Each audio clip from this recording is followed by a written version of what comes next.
Okay, folks, I'm gonna start this one off by saying happy holidays to everybody. You know, this is my Sunday premiere, so what it do, folks? Now, listen, after looking at that thumbnail, you know we're making a seafood mac, right?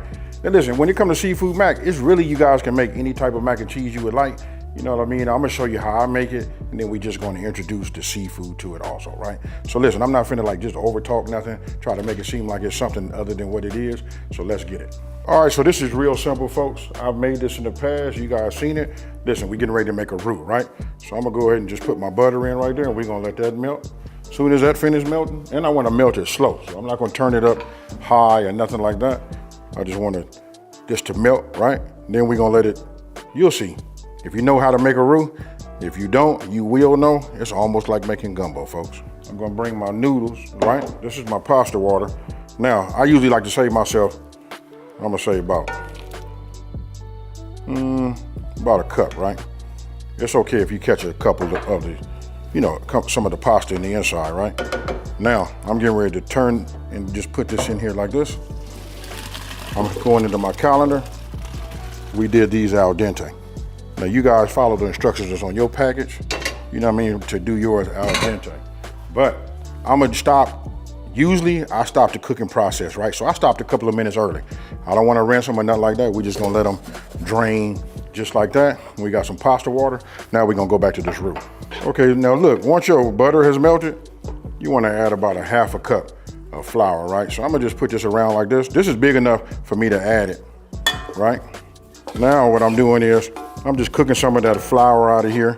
You know what I mean? I'll let it go for about 2 minutes. You know what I mean? Then after that, I'm getting ready to increase the heat. Okay, so look, I want you guys to pay attention to the way it looks now.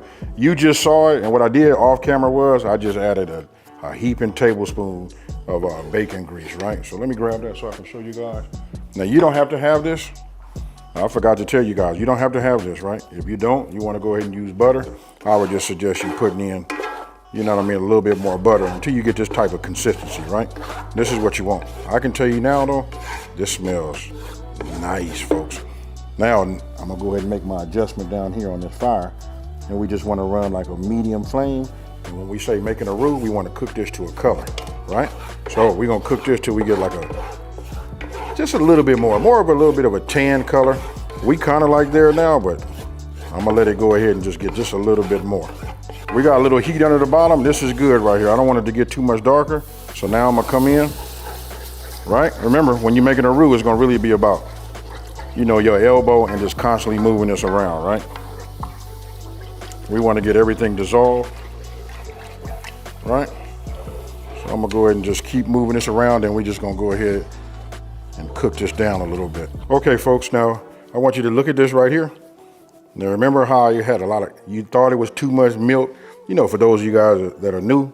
Now I done already turned off my fire because I got a lot of heat in here, right? This is a big, you know, saucepan, you know what I mean? So it'll hold a lot of heat, right? It's a whole lot of metal. Now, this is what we're finna do. I'm gonna go ahead, I'm gonna bring my spices and just add this in just like that, right? And we're gonna work this in. Don't forget, the full ingredient list is now, you know, it's now downloadable, printable, and all of that, right? So just go to my website, smokingandgrillingwithab.com, and that's WITAB.com, you know, for the full printable, you know, recipe. So once you got it, you know, blended as best you can get it, it's almost like you need to put an emulsifier in here, right? Or I could have like sprinkled it in with my hand, but that right there is a whole lot of flavor, right? But we ain't even did nothing yet. Now we're getting ready to add this cheese, right? So I'm gonna start with just a little bit here, just like that. This is where we're gonna get our color and taste from, right?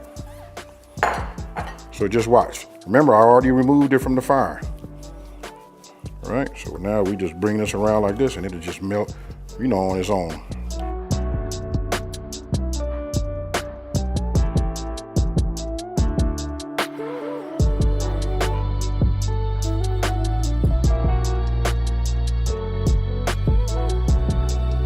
You can see this is a nice creamy sauce, right?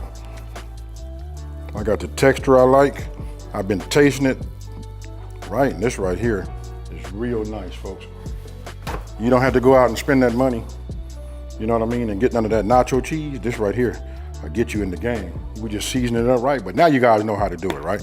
So now look, I'm gonna be using Creole Kick, right?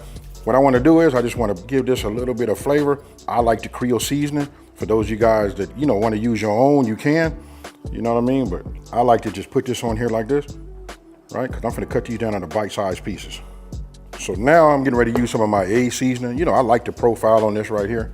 This right here, give it a little bit of that ooh-wee, right? And then I'm going to go ahead and just hit it with a little bit of that black pepper. You know what I mean? Now I'm getting ready to add my crab meat to it, right? Now, just in case it has anything, I like to just go ahead and go to my sink and drain. In actuality, sometimes when you make like seafood, anything, you like to put all of the you know, the juices in there also, right? But I'm gonna take them here and I'm not gonna break them up. We're gonna do a lot of folding. But that way you can know that you have some crab, right? All right, you see that right there? Those are some nice pieces right there. Right?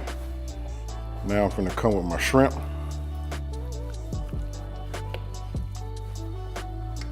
Right, everything but my lobster. Now when it comes to my lobster, we want to make these into bite-sized pieces. Now we drop that lobster in there, but don't worry. Now we're getting ready to bring, you know what I mean, we gotta have that mat, right? So let's get it to break up a little bit. You guys can see it right now how it's coming. Look at that right there, folks. Okay, so one of the things that I did not do, look, you want to go to bake, because we got to preheat, right? We're going to go to 350, right? And we're going to get that up to temp. Now, when that's up to temp, listen, we finna go ahead and get our casserole dish, and what we're going to do is we're going to layer, spread, add a little roll, sprinkle a little cheese, repeat until it's done.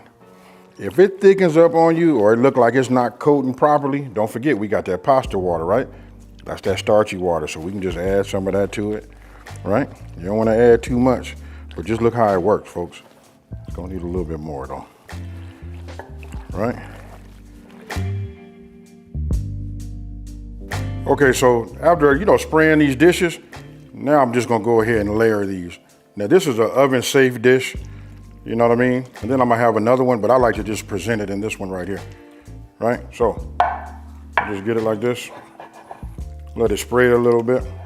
Now we'll come with a little bit, you know, like a layer of cheese, right? You don't need a whole lot. It's up to you guys. However you want to do it, you can do it whichever way, right? For me, I don't want to put like just like a whole lot, right? And you can put as many layers on here as you would like. Now don't forget, we only going in for about 20, 25 minutes, right? Just enough to put a little color on there, right? Then once you're done, just stick them in the oven. We're gonna put them in there uncovered, right? For about 20 minutes.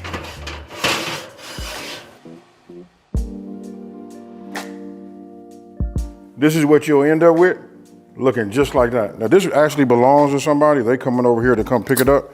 But if you wanna see how it comes out, I'll just go ahead and just get it like this. And you see that right there? This is right here. You know, that cheese, let me see. You can see right here, we got some of that, you know, shrimp on top. Oh yeah. I'm gonna go ahead and sprinkle some more on here. I see a little lobster, but this is it right here. Now, with that being said, you guys, listen, try this. Let me know what you guys think, you know, down in the comment section below. You guys can go over to my website, get a full printable, you know, recipe. With that being said, listen, I'm gonna go ahead and just cover this, sprinkle a little parsley on it, and get out of here. You know what? I'm out. Peace.